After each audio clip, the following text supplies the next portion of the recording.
lagi mengembang pondok pesantren. Bahkan itu pondok pesantren terbanyak di seluruh provinsi itu ada di Lampung. 6.600. Kita khawatir pergeseran yang mereka geserkan itu nanti yang kena adalah pondok pesantren. Dan pada saat itu kami minta, pada saat diskusi itu, tunjukkan mana terorisnya. Mana terorisnya? Karena kita kan para kiai, pimpinan-pimpinan pondok bisa berkonsolidasi, bisa silaturahim, bisa sama-sama kalau memang toh ada terorisnya, kita bisa sama-sama mengatasi itu. Tapi ternyata sampai sekarang tidak ada. Malah justru ada penangkapan dan penangkapan terus yang ada di Lampung ini. 200 teroris katanya 196, 200 yang baru ditangkap 4, berarti sisa 196 orang. Ya kan? Banyak yang ditangkap. Di Lampung ini udah banyak yang ditangkap. Ustaz Madrus ada yang ditangkap ya. Terus yayasan apa? Abdurrahman bin Auf, yang itu juga dituduh sebagai tempat sarang teroris dan lain sebagainya. Padahal itu orang baik, Pak. Yayasan-yayasan baik. Karena panti jompo mereka urus, anak-anak yatim mereka urus, orang-orang duafa mereka urus, tanah yang begitu lebar mereka hibahkan kepada masyarakat untuk dibuat yayasan, dibuat masjid, dibuat tempat majelis taklim, tempat tahfidz Quran. Karena memang juga terpengaruh, ya kan, pemerintah Polda di Provinsi Lampung ini terpengaruh dengan ucapan-ucapan satu ustadz, dua ustadz. Padahal ustadz di Lampung ini ada ratusan ribu. Orang pondoknya aja 6.600, kalau 10 aja udah berapa itu? Ustadz-ustadz itu, alumni-alumni itu, berarti ada 600 ribuan para ustadz, banyak. Jadi nggak bisa diambil satu. Nah ini dipanggil Polda itu kan karena memang kita wakil rakyat, bisa kan manggil Polda, manggil Densus 88, apa-apaan kamu ini Lampung, wilayah saya kok bisa dituduh jadi tempat teroris? Dari mana rumusnya? Dari mana beritanya? Ini karena nasional ini. Banyak kasus-kasusnya seperti itu. Dari perencanaan tentang undang-undang pondok pesantren. Nah ini tadi tentang kriminalisasi para ulama. Nah ini semakin banyaknya para ulama yang dikriminalisasi. Nah coba kita minta untuk disampaikan ke DPR pusat, panggil segera dibebaskan, Pak. Karena ini banyak. Karena kalau kita ini zalim terhadap ulama, kalau kita itu berbuat semena-mena terhadap ulama itu nggak minta jasa, nggak minta duit, nggak minta bayaran, nggak ulama-ulama, nggak minta bayaran. Lihat ulama-ulama yang ditangkap, apa ada yang minta makan? Minta bantuan makan aja enggak. Bahkan para ulama itu memberikan ucapan kepada kita semua, perintah jangan membantu saya dan keluarga saya, karena ketakut kalian apa yang kalian berikan nanti kena sasaran. Sampai begitu para ulama kita. Artinya sedemikiannya ulama kita itu mencintai kita semua. Nah kalau dia dizolimi, kalau dia disakiti, ya, dikriminalisasi, akhirnya terjadi sesuatu yang tidak diinginkan. Allah murka. Jadi apa yang kita usahakan mentah semuanya.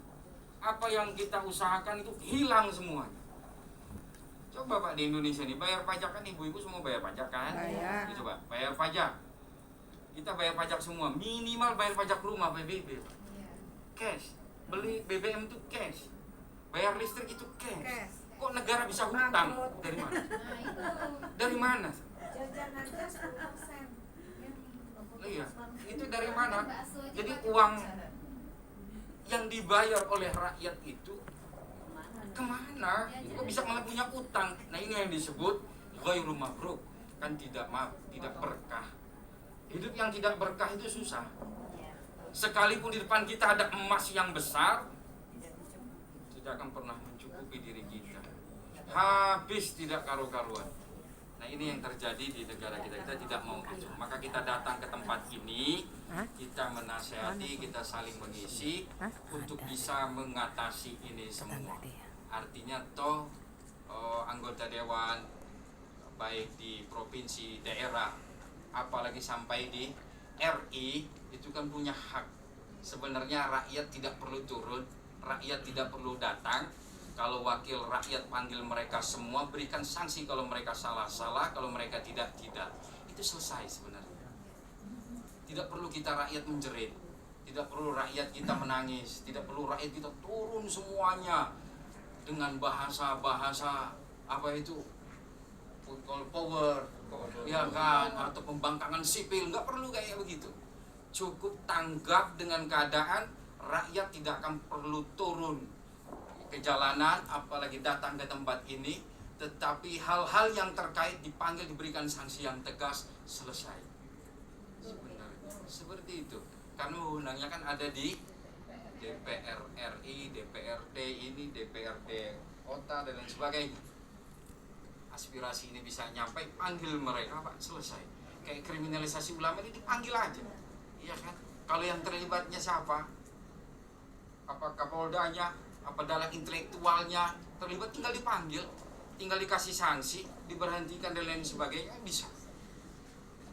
Artinya rakyat itu, kita tidak perlulah turun ke jalan dan lain sebagainya. Kalau andai kata wakil rakyat tepat sasaran dalam memberikan keputusan, memanggil mereka semua, selesai. Rakyat itu sebenarnya begitu. Makanya sampai rakyat itu datang turun ke jalanan, karena tadi itu tidak ada tanggapan lagi, tidak ada tanggapan lagi, tidak ada tanggapan lagi. Ya, contoh salah satunya Pak, kayak masalah teroris, kita kan Lampung sebagai X ya katanya kan. Bukan, saya klarifikasi, bukan Lampung sebagai X.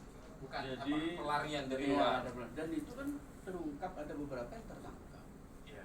Nah tentu kalau kita minta data itu mereka tidak akan Nah, itu berikan. tidak berikan. Pasti tidak akan diberikan karena ini masih dalam proses penyelidikan. Iya. Dan kita harus hormati itu, Pak. Harus kita hormati itu, Pak. Nggak bisa kita, kalau misalnya kita intervensi, waduh, rusak kita. Kecuali kalau kita bisa buktikan bahwa kita memang clean, bersih, kita akan datangi Polda bahwa mereka salah, Densus 88 kita datangi. Tapi ketika mereka bisa buktikan, ada yang bisa mereka amankan, nah kita nggak bisa juga berbantah. Ya, betul. Ya. Tapi pada saat itu Densus 88 nggak hadir ya Pak ya. Nggak hadir. Nah iya, kita Jadi untuk hadir. nanti Komisi 1 akan bikin lagi acara, kita ajak diskusi. Ya. Kita ajak diskusi terkait soal terorisme ini.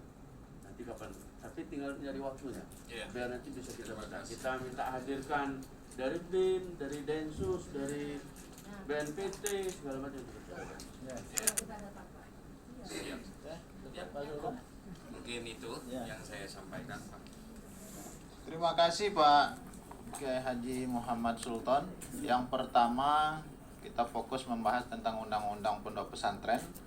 Kalau tidak salah undang-undang terbaru adalah Undang-Undang Nomor 18 Tahun 2019. Saya Masyarakat Lampung menyatakan sikap sebagai berikut. 1. Aliansi Masyarakat Lampung menuntut pemerintah Republik Indonesia harus lebih mengedepankan usaha persuasif tanpa unsur paksaan apapun terkait pelaksanaan program vaksinasi COVID-19 dan menghilangkan sanksi administratif serta pidana bagi warga masyarakat yang belum berkenan divaksin. 2. Aliansi Masyarakat Lampung menuntut pemerintah Republik Indonesia wajib mendengarkan banyaknya keberatan para ulama, terutama para pengasuh pondok pesantren terkait penerapan Undang-Undang Nomor 18 Tahun 2019 beserta turunannya perihal yang mengatur institusi pondok pesantren sedemikian rupa. Pemerintah Republik Indonesia wajib memberikan kebebasan penuh dan menyeluruh kepada pondok pesantren guna mengelola institusinya secara mandiri tanpa adanya intervensi apapun dan campur tangan dari pihak manapun. 3. Aliansi Masyarakat Lampung menuntut pemerintah Republik Indonesia untuk segera membebaskan Habib Rizik Syihab dari perkara hukum yang saat ini dipersangkakan kepadanya. Aliansi Masyarakat Lampung juga menuntut pemerintah Republik Indonesia untuk segera membebaskan ulama-ulama lainnya yang saat ini dipenjara dan patut diduga mengalami kriminalisasi terhadap dirinya. 4.